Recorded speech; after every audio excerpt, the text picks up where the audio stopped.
Buksan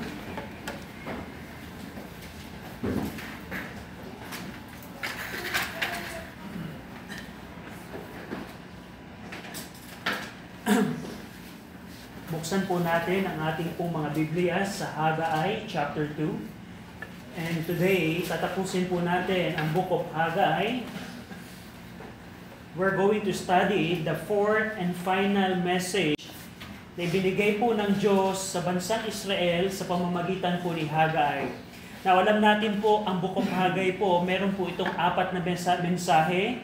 Yung una po, makikita nyo yan sa chapter 1, verse 1 to 15. The first message is a call to rebuild. The second message na binigay ng Diyos is from chapter 2, verse 1 to 9, encouragement to continue building.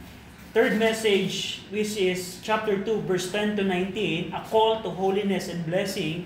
And last and fourth message is from chapter 2, verse 20 to 23, which is the promise to Zerubbabel. Now, to understand ito pong huling mensahe, kailangan nating i-review yung timeline po ng programa po ng Diyos. Now, ito po ang cross, ito po ang New Testament, ito po yung cross. At we understand na at this point, which is 586 BC, ang bansang Israel po ay nakaranas po ng pagkawasak ang Jerusalem itself. Before 586, 605 BC, sina Daniel po ay kinuha ng mga Babylonia. After 8 years, 597 BC, kinuha naman ng Babylonia sina Ezekiel at dinala sa captivity. And the third captivity happened in 586 wherein King Nebuchadnezzar destroyed the whole city of Jerusalem, including the temple. At lahat po ng may mga pinatay sina Nebuchadnezzar noong 586, may mga kinuha papuntang Babylon, at meron pong mga natira. And one of them is Jeremiah. We can see that in the book of Jeremiah and Lamentation. And pagkatapos po nito, noong 536 BC, at this point, in the middle of 586 to 536, bumagsak po ang Babylonian Empire. At ang Medo-Persian Empire po ang naging pinuno ng mundo. At si King Cyrus, noong 536 BC, inalaw po ang pagbalik ng mga Hudyo sa Promised Land. At unang wave na bumalik po doon ay sina Zerubbabel. You can check Ezra chapter 1 and 2 with regards to that. At si Zerubbabel po bilang pinuno, ginawa po siyang governor ni King Cyrus. Just imagine, parang si King Cyrus pa rin yung hari ng mundo, but he appointed a person bilang governor. Now ang tanong, si Zerubbabel po at this point of time, siya po ang governor. Pero yung kanyang batas na i-implement ay according pa rin sa Kingdom of Persia. So hindi siya pwedeng gumawa ng batas against sa Persian law. Siya po ay may execute ng Persian king. Pero but ang point natin dito, nung sila ay bumalik sa Promised Land noong 536 BC, Zerubbabel was appointed to be a governor ng buong Judea, ng buong Jerusalem. Pero yung kanyang pagiging governor ay limited yung power niya. At dito, habang si Zerubbabel ay namumuno sa isang bayan na nagre-recover, dahil nung time na to, nasunog po, wala po yung templo, wala yung syudad, wala yung wall, at si Zerubbabel bilang pinuno po ng mga Hudyo, ay in-encourage po ng Diyos sa fourth message na atin pong pag-aaralan. At ito pong promise ng Panginoon kay Zerubbabel, hindi lamang po ito nakatutok in their current situation, kundi nakatutok ito sa mga mangyayari in the future, which we're going to see later on. Now, babasahin ko po ang Haggai chapter 2, verse 20 to 23. Sundan niyo po ako sa inyo pong mga Bible.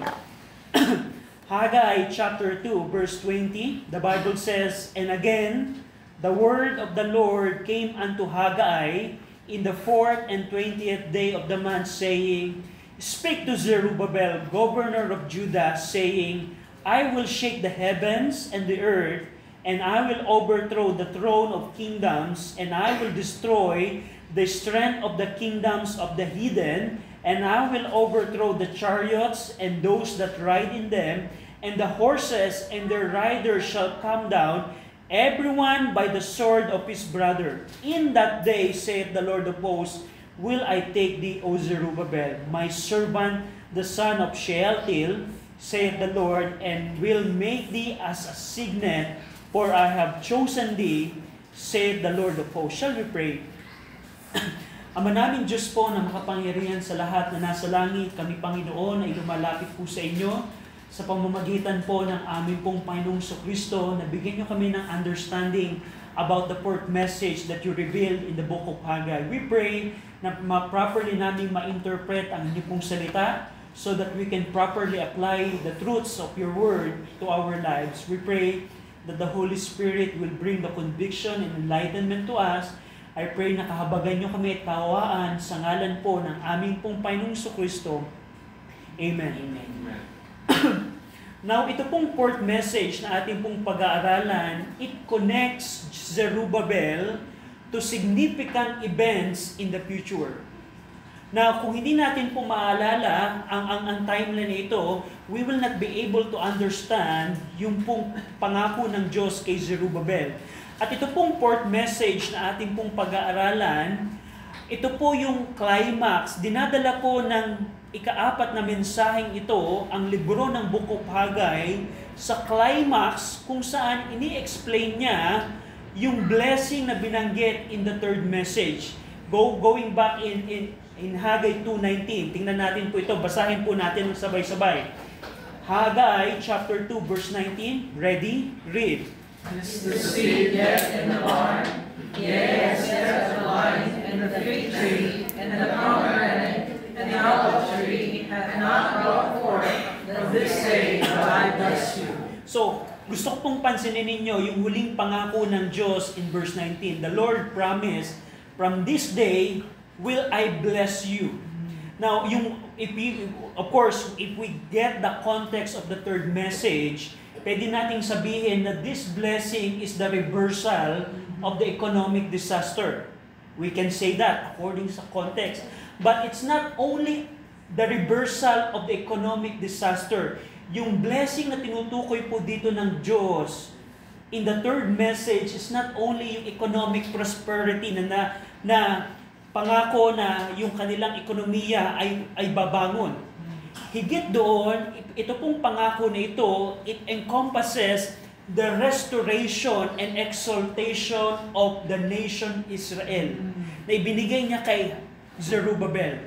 Now, of course, yung pangako na ito, pwede nating sabihin, ito yung pangako na makakabangon na sila sa kanilang mga pananim.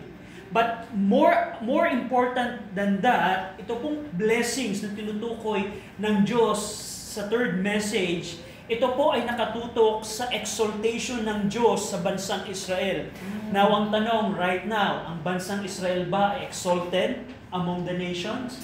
Hindi po. Pero ipinangako ng Diyos kay Zerubbabel, I will bless you from this day. At yung blessing na yon, kasama doon the exaltation ng bansang Israel among other nations. Now, titingnan po natin, verse 20. And again, the word of the Lord came unto Haggai in the 4th and 20th day of the month. Now, kung if we're going to track the timing, the date ng third message and the date ng fourth message arrive at the same time. Meaning, on the 24th day of the 9th month of the second year of King Darius, two messages ang ibinigay ng Diyos through Prophet Haggai. Yung third message and fourth message. So, third and fourth message was given at the same day. Verse number 21. Speak to Zerubbabel, governor of Judah, saying. Yung pong first and second message, a quick review po tayo ng Book of Haggai. Yung first and second message po, ang primary recipient of the first and second message ay si Zerubbabel at si Joshua.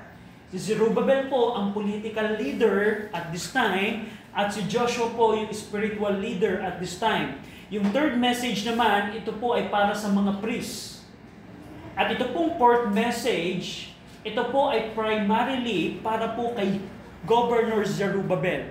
Kaya sabi dito ni Haggai, at ng Diyos kay Haggai, Haggai, speak to Zerubbabel, governor of Judah, saying, ito ang sabihin mo sa kanya. Zerubbabel is the primary recipient of the fourth message. Ano ang mensahe ng Diyos kay Zerubbabel? Ito po, verse 21, I will shake the heavens and the earth.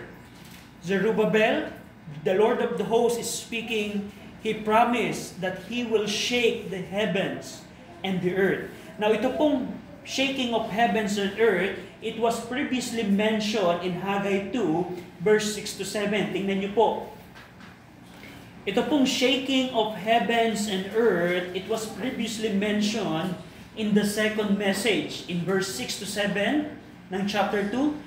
For thus saith the Lord of hosts, yet once it is a little while, and I will shake the heavens and the earth and the sea and the dry land, and I will shake all nations, and the desire of all nations shall come, and I will fill this house with glory, said the Lord of hosts. So dito, nirepeat po ni Prophet Haggai, nirepeat po ni Jehovah yung mensahe niya na binanggit few months ago, kung saan pinangako ng Diyos na magbibigay siya ng shaking sa langit, sa mga langit at lupa. At ito pong shaking na ito, ito po ay mangyayari, ito po yung timeline natin, ito po yung church age, darating po yung time na ira-rapture po ni Jesus Christ ang mga mananampalataya, the rapture of the believer, at pagkatapos po nito, meron pong 7 years tribulation na mararanasan. Yung pong shaking na tinutukoy po dito ng Diyos na ibinigay niya kay Zerubbabel, 1,000 of years in the future will happen here at this point. Kung saan ang gagawin ng Diyos ay magbibigay siya ng matinding lindol. At yung lindol na to, hindi lamang po to earthquake, heaven quake. Because the Lord will shake the heavens and the earth. At sa tindi po ng pagyanig na mararanasan po ng mundo, ang mga bundok, like Mount Everest, Mount Apo, lahat po ng iyon ay lulubog at magkakaroon po ng geographic changes sa buong mundo. At even yung mga islands ay lulubog po. Ang Bible po ay ilang beses pong binanggit ng Bible ang event na to. Kung ang Pilipinas, ang PBOX ay naghihintay ng the big one sa NCR, ang mundo po natin ay meron pong big one na mararanasan. Go over, for example, in Isaiah 13:13. Not only Haggai mentioned about this event, even Prophet Isaiah mentioned this event. Tingnan niyo po, Isaiah 13:13. You need to be prepared by this. So, kung may seminar ang PBOX, kailangan nyo nang i-take ito. Because this is a terrible earthquake. Kung kayo ay may iwan sa tribulation. In Isaiah 13:13, sabi dito ng Panginoon, therefore, I will shake the heavens and the earth, shall remove out of her place in the wrath of the Lord of hosts, in the day of His fierce anger. Ito pong shaking of heavens and earth, ito po ay not a natural calamity. Ito po ang outpouring ng wrath and anger of the Lord sa mga tao. I will shake the heavens and earth in the wrath of the Lord of hosts, in the day of His fierce anger. Not only Isaiah saw that, also Joel. In Joel 2:10. In Joel 2:10, ang Joel po ay minor prophet. Pagkatapos po ng Hosea, you will see Joel at bago mag-Amos. Hosea, Joel, Amos. Now in Joel 2:10, tingnan niyo po ito. In Joel 2:10, the earth shall quake before them, and the heavens shall tremble. The sun and the moon shall be dark, and the stars shall withdraw their shining. Even Prophet Joel mentioned about this thing. How about in the New Testament? Let's see the teaching of Christ. Go over in Luke 21:11. in Luke 21:11. Matthew, Mark, Luke. Luke chapter 21. Luke 21 verse 11. Luke chapter 21 verse 11. Ang Panginoong Kristo po ang nagsasalita dito at ang sabi niya, "And great earthquakes shall be in diverse places, and famines, and pestilence, and fearful sight, and great signs shall there be from heaven." Not only the Lord Jesus Christ saw this event, also Apostle John. Go over in Revelation 6. Revelation 6, verse 12 to 13. Revelation 6, verse 12 to 13. Revelation 6, verse 12 to 13, "And I beheld when he had opened the sixth seal, and lo, there was a great earthquake, and the sun became black as sackcloth of hair, and the moon became as blood, and the stars of heaven fell upon the earth, even as a fig tree casteth her untimely figs when she is shaken of a mighty winds." So, kung ang point natin dito, ang Bible po ay puno po ng pagtuturo with regard to this event na mararanasan po ng buong mundong ito. Now, my question, is it encouraging for Zerubbabel? Now, I want you to put yourself in the shoes of Zerubbabel. He is the governor of Judea at the time, and he cannot do anything aside from the dictate of the Persian king. Nung panahon po nito, si Zerubbabel po is not a wealthy governor. He is just a poor governor na inatasan, "O Zerubbabel, ikaw ang aatasan ko dito na mamuno sa Judea." And you hear this message, "Zerubbabel, this is my message to you. I will shake the heavens and earth." Now, I want you to kung kayo si Zerubbabel, is that encouraging word? It is encouraging if you will know kung ano ang significant ito. Yeah. Now, tingnan natin yung sunod na verses po.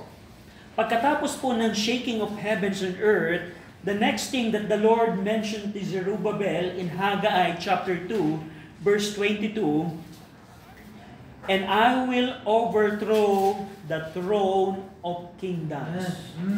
Zerubbabel, I will shake the heavens and earth. The next thing that I will do, I will overthrow or turn the throne of kingdoms. After the shaking of heavens and earth, the next thing that will happen in the eschatological event of the Lord is the judgment of the nation.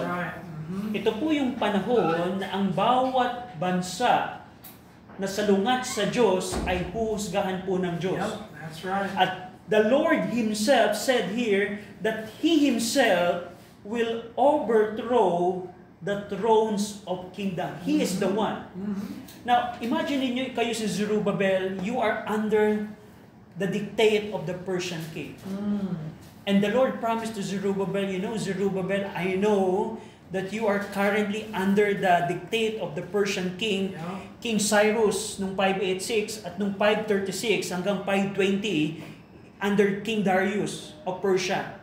I know, Zerubbabel, that you are oppressed, you are not wealthy, you are not influential, you are not popular, but I promise to you, I will shake the heavens and earth, and I will overthrow the kingdoms, including the Persian kingdom. So, dito po, some of the returned exiles probably still remember yung dream ni Nebuchadnezzar that Daniel interpreted. Dahil yung audience po dito ng Prophet Haggai, ito po yung mga bumalik from captivity from Babylon.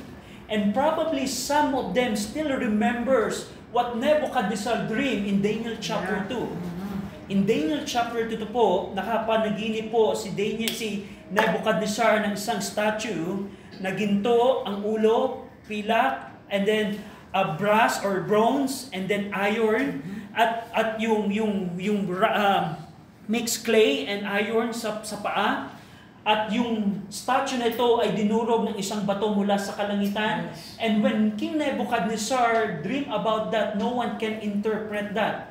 Only Daniel can interpret that. And probably, yung mga Hudyo na bumalik, they still remember that prophecy. Na ininterpret ni Daniel na yung kaharian ng Babylon ay babagsak. Yung kaharian ng Persia ay babagsak. Yung kaharian ng Greece ay babagsak. Yung kaharian ng Rome ay babagsak. At merong isang kaharian na uusbong dito na panghabang buhay na kaharian. So, dito, when the Lord communicated the fourth message to Zerubbabel, they can still recall the prophecy of Daniel. And not only that, they witnessed the destruction of Babylon by the Persian Empire, na na-fulfill na yung ulo ay inoverthrow ng pilak, ng pilak, ng Medo-Persia. So, ang point natin dito, yung prophecy ng overthrowing of the throne of the kingdoms, they see the fulfillment of, the partial fulfillment of it. Na si Zerubbabel bilang recipient ng fourth message, wait, I saw that years ago when Daniel prophesied about that. And not only that, I saw it literally that the Babylonian Empire was destroyed by the Persian Empire. And now the promise ng Diyos sa kanya kay Zerubbabel, Zerubbabel, I will overthrow the throne of kingdoms. Not only that, in verse 22, continuation po ng verse 22, and I will destroy the strength of the kingdoms of the heathen, and I will overthrow the chariot and those that ride in them, and the horses and their riders shall come down. Dito po, not only the Lord will overthrow the kingdoms, He Himself will destroy or eliminate the military and political strength of these hidden kingdoms. Na sabi ng Diyos, Zerubbabel, not only I will overthrow this kingdom, their military strength and their political strength will I overthrow. Yung chariot and horses po dito, ito po ay simbolo ng strength during ancient warfare. Kung nung unang panahon ay marami kang chariot and horses, you can imagine it in our time na parang mga F-35. Mga submarine or mga aircraft carrier. Not all countries has aircraft carrier. At kung ikaw, bansa ka na meron kang aircraft carrier, your military strength is so powerful. At nung unang panahon, yung kanilang military strength can be reflected on how many chariots you have, and how many horses you have. At ang sabi dito ng Diyos kay Zerubbabel, Zerubbabel, I will overthrow the strength of the kingdoms, their chariots and their horses. So dito, makikita natin kung ano ang minibigay na mensahe ng Diyos kay Zerubbabel. Zerubbabel, I know your situation. I know you are oppressed by this Persian kingdom. But I promise you, I will overthrow the kingdom and their strength. At not only si Haggai ang nagbigay ng mensaheng ito kay Zerubbabel, also yung kapartner ni Haggai na si Zechariah ay nagbigay ng parehong mensahe kay Zerubbabel. Tingnan niyo po, in Zechariah 4:6. In Zechariah chapter 4, verse 6, in Zechariah 4:6, then he answered and spake unto me, saying, this is the word of the Lord unto Zerubbabel, saying, Zerubbabel, not by might, nor by power, but my spirit, said the Lord of hosts. Dito pinakita ni Zechariah, Zerubbabel, don't trust in chariot and horses or human strength. Huwag kang magtitiwala sa kalakasan at kapangyarihang pisikal, but by the Spirit. So, dito natin makikita how the Lord is encouraging Zerubbabel. So, going back in Haggai, so we see there the shaking of heavens and earth. Mangyayari po yan in the tribulation. Pagkatapos po ng tribulation is the judgment of nation. Lahat po ng bansa na hindi aayon sa bansang Israel ay huhusgahan po ng Diyos. And the Lord will overthrow all nation. Kaya pagpasok po ng Millennium Kingdom for 1,000 years, wala pong rebelding nasyon sa pagkakataong ito. When the Lord Jesus Christ will come back to establish His 1,000-year reign on earth, wala pong bansa ang disagree sa kanya. Because the Lord will overthrow all kingdoms. Just imagine, 1,000 of years.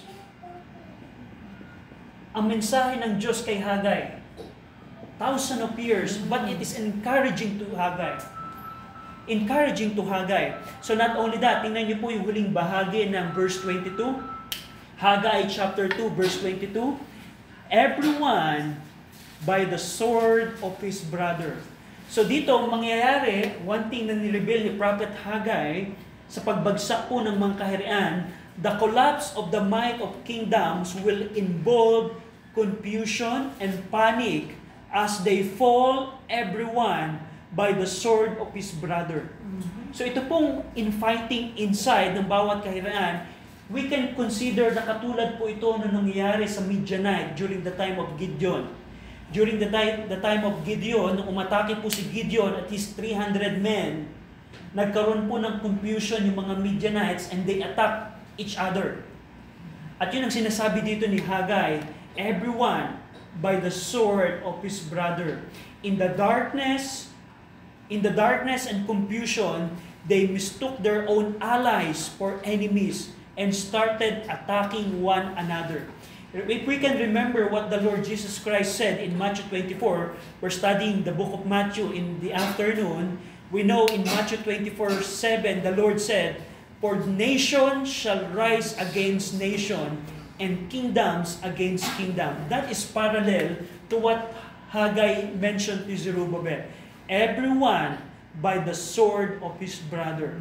Everyone by the sword of his brother. So, ano nakita nating mensahe dito? Shaking of heavens and earth, judgment of nation, and the overthrow of all kingdoms.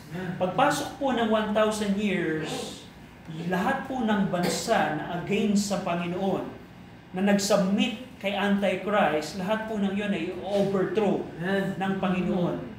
Yung kanilang mga chariot, yung horses, ay kanila ay overthrow ng Panginoon. Anong significant dito kay Zerubbabel? Is it important ba para kay Zerubbabel? We're going to see paano itong truth na ito ay encouraging sa isang pinuno 1,000 of years ago. Now, verse 23. Verse 23.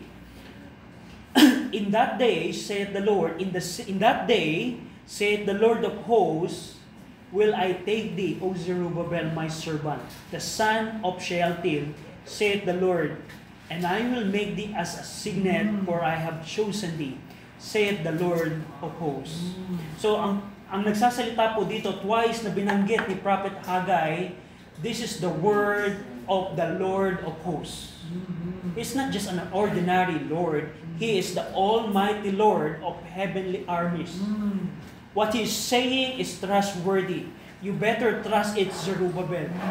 The Lord of hosts is speaking. At dito, binanggit dito ni Prophet Haggai that the Lord chose Zerubbabel, and the Lord will take Zerubbabel, and the Lord will make Zerubbabel as a signet.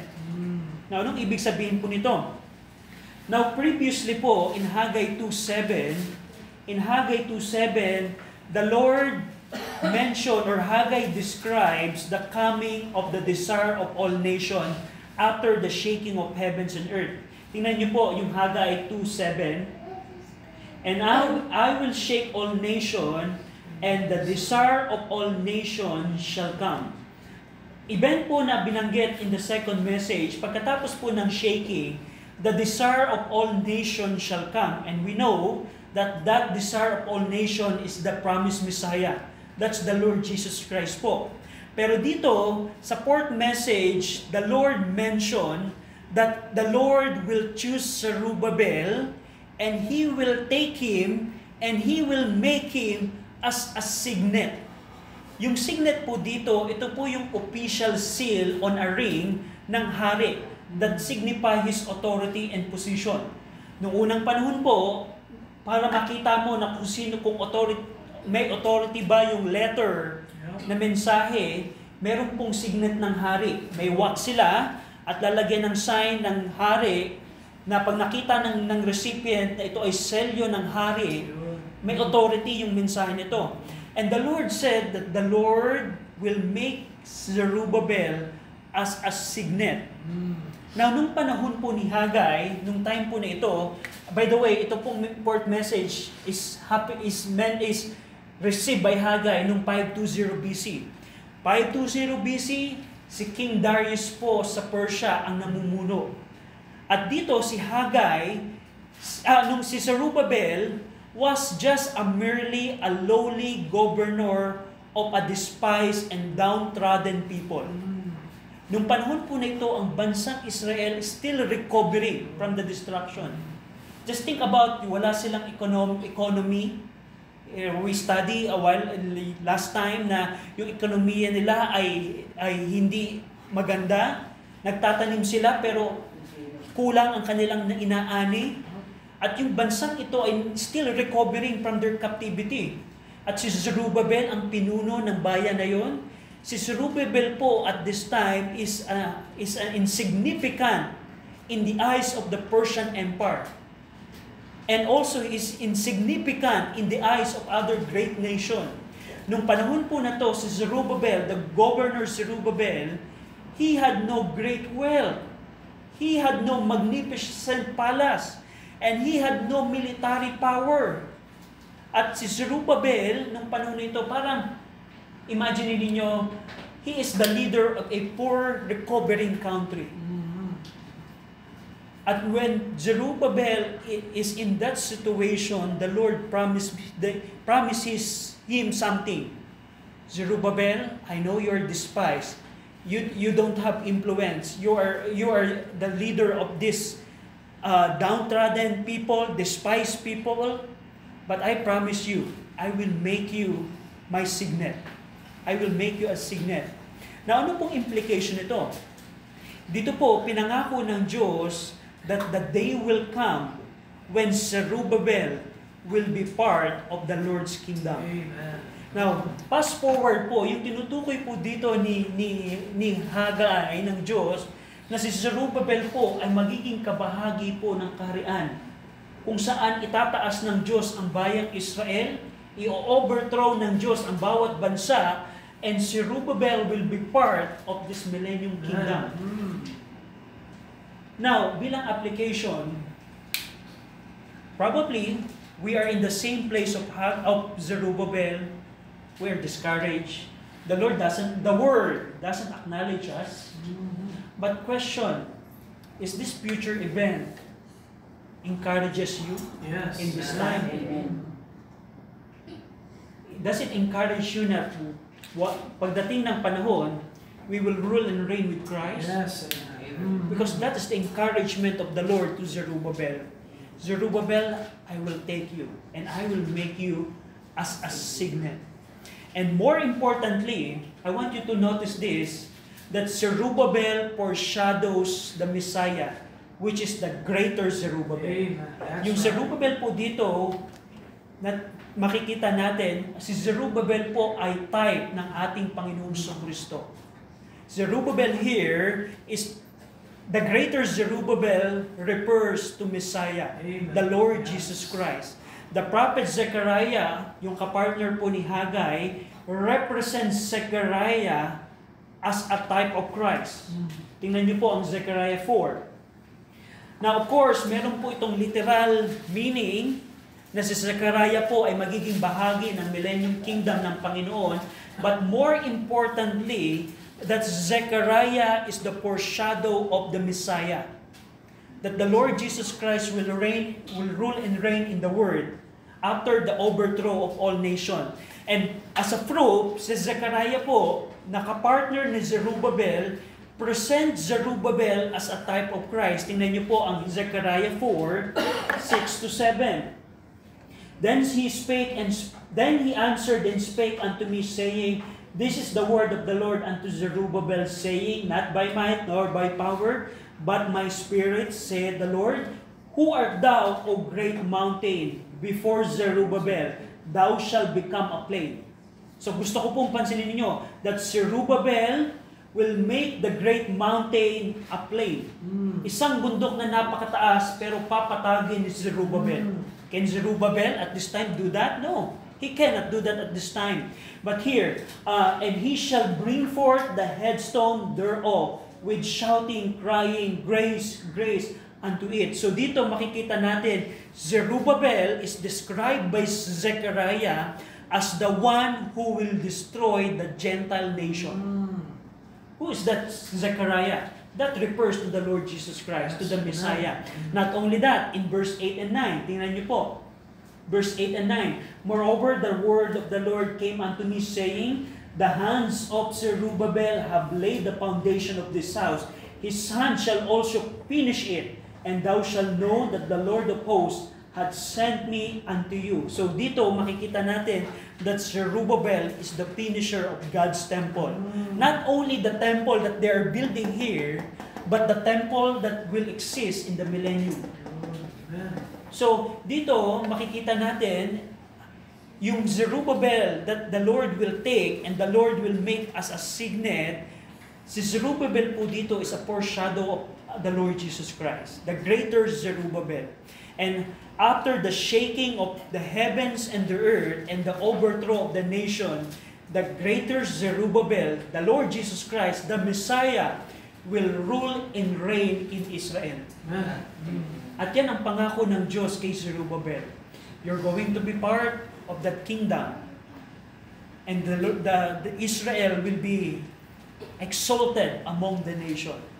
Now, yan po ang mensahe ng Diyos kay Prophet Haggai, and that's the conclusion of the fourth message in the book of Haggai. Now, bilang application po ng ating nakita right now, similar to Zerubbabel, believers today are despised and considered insignificant in the eyes of the world. Ang realidad po, ang mga mananampalataya po sa ating panahon, we are like Zerubbabel. We are despised. No one cares if we gather here. No one cares if we preach the word of the Lord. No one cares. But the encouraging is, just like Zerubbabel, the Lord gave Zerubbabel a simple message, a short message, the promise of the future. Do you think Zerubbabel was encouraged at that time? Yes. I believe so. And now, bilang application, we may lack power, influence, or wealth, just like Zerubbabel, but the Lord gave us a promise. Amen. The Lord had a purpose for Zerubbabel, and the Lord promises the believers the same thing. Amen. Now, ang question ko po sa inyo, does it affect your current situation? We are now here. We are now here. This future event was an encouragement to Zerubbabel thousands of years ago. We are now living here. And anytime, this event could happen. That's right. But my question is this event encourage you? Do you seek this event? As much as 6:33 says, seek ye first the kingdom of God and His righteousness. Is it an encouraging to you? Now, probably, marami kang problema Christian, pero one thing is sure, it would encourage you. Amen. If we will just set our affection on things above and not on things on earth. Hindi mo alam, Brother RJ, ang aking pinagdadaanan, but I know the future. Yes. Hindi mo alam, Brother RJ, yung aming pangangailangan, hindi ko na alam kung saan ako kukuha ng pangangailangan. Hindi mo alam, Brother RJ, na may sakit ako na ganito. Hindi mo alam, Brother RJ, ang aming problema sa tahanan. But I can tell you, this is encouraging to Zerubbabel. That could be encouraging to you. If you will just set your things above. Set your affection on things above. Na kung ikaw ay ligtas, kung ikaw ay nagsisi at nanampalataya kay Jesus Christ, ang future mo ay kabahagi ka dito. That's right. Amen. May kabahagi ka dito. Hindi ka man maging popular sa mundong ito, hindi ka man i-acknowledge ng mga kapitbahay mo, hindi ka i-reject ka man ng iyong mga kaklase whenever you share the gospel, kahit ikaw ay persecute ng mga kamag-anak mo, you are despised. But one thing is sure, Christian, if you are a believer in Christ, this should be an encouragement for you. Katulad ng sinabi ni Pablo sa Corinth Baptist Church, Na ang sabi ni Paul, "Therefore, my beloved brethren, be ye steadfast, unmovable, always abounding in the work of the Lord, for as much as you know that your labor is not in vain in the Lord." After Paul discussed the details of the rapture, Paul encouraged Corinth Baptist Church that the Lord will not forget what you did for Him. Now, bilang challenge po ng mensahe ng fourth message, how about you, Christians? I know the Lord knows your situation, but one thing is sure, kung titingnan lang natin ang plano ng Diyos para sa iyo at para sa akin, kung titingnan lang natin ang kaluwalhatian ng Panginoong Kristo in the future, kung saan magiging kabahagi tayo ng kanyang kaluwalhatian, our situation right now will be, we can consider as light and temporal.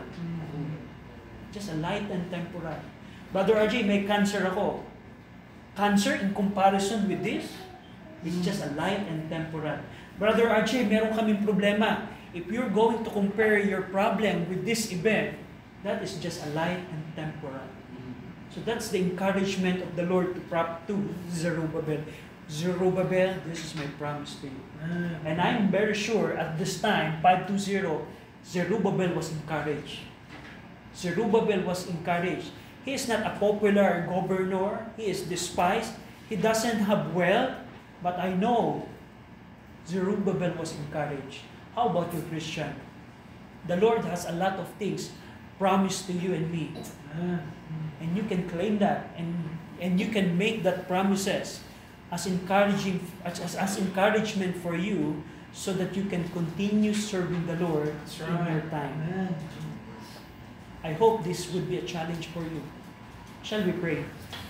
Ama namin Diyos po na makapangyarihan sa lahat, salamat po Ama sa Book of Haggai, na kung saan hindi niyo lamang pinakita na kailangan namin kayong unahin, kundi pinakita niyo din Panginoon kung paano kayo ay merong programa in the future, na kung kami ay na kay Kristo, ay meron po kaming kabahagi. We pray na ang katotohanan ng inyong future events ay maging encouragement po sa bawat isa. Tulungan niyo kami na ilagak namin ang aming mga puso, ang aming mga affection sa mga bagay na mangyayari na ipinangako niyo po sa amin, hindi po sa aming kalalagayan right now. Upang kami patuloy na magpatuloy, patuloy namin kayong paglingkuran sa mga local churches, sa local church na ibinigay niyo po sa amin. Sa ngalan po ng aming Panginoong Kristo. Amen.